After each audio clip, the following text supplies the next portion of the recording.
अमीना एक नन्ही बहादुर लड़की थी जो अपने गांव के करीब जंगल में खेलना पसंद करती थी। उसे वहां की फजा, दरख्तों की सरगोशियां और परिंदों की चहचहाहट बहुत पसंद थी। एक रात जब वो खिड़की से बाहर देख रही थी तो उसने जंगल में एक बड़े दरख्त को हल्की नीली रोशनी से चमकते देखा।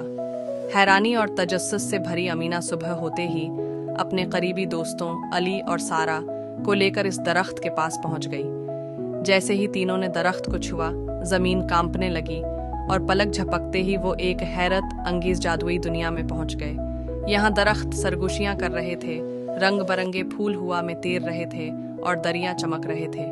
मगर इस हैरत अंगेज दुनिया में एक शैतानी साया भी था। जारूक एक जालिम जादूगर था जो इस दुनिया की तमाम जादुई ताकतों को चराकर अपने काबू में लेना चाहता था ताकि वो पूरी दुनिया पर राज कर सके। जारूक ने जादुई दरख्त को काटने की कोशिश की क्योंकि वो इस दुनिया की सबसे बड़ी ताकत का जरिया था। अमीना, अली और सारा ने फौरन एक मंसूबा बनाया। उन्होंने बोलने वाले जानवरों, चमकते हुए दरिया और उड़ने वाले फूलों की मदद से एक जादुई जाल तैयार किया। जैसे ही जारूक दरख्त के करीब पहुंचा, जाल इस पर गिर गया और उसका सारा जादू खत्म हो गया।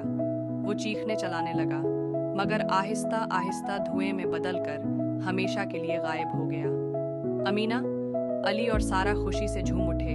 वो जादुई दुनिया का शुक्रिया अदा करके एक रोशनी के दायरे में दाखिल हुए और पल भर में अपनी दुनिया में वापस आ गए। अब हमेशा के लिए गायब हो गया। वो जान चुके थे कि जंगल सिर्फ दरख्तों और पौधों का घर नहीं, बल्कि एक प्रासरार जादू भी अपनी गोद में छिपाए हुए है।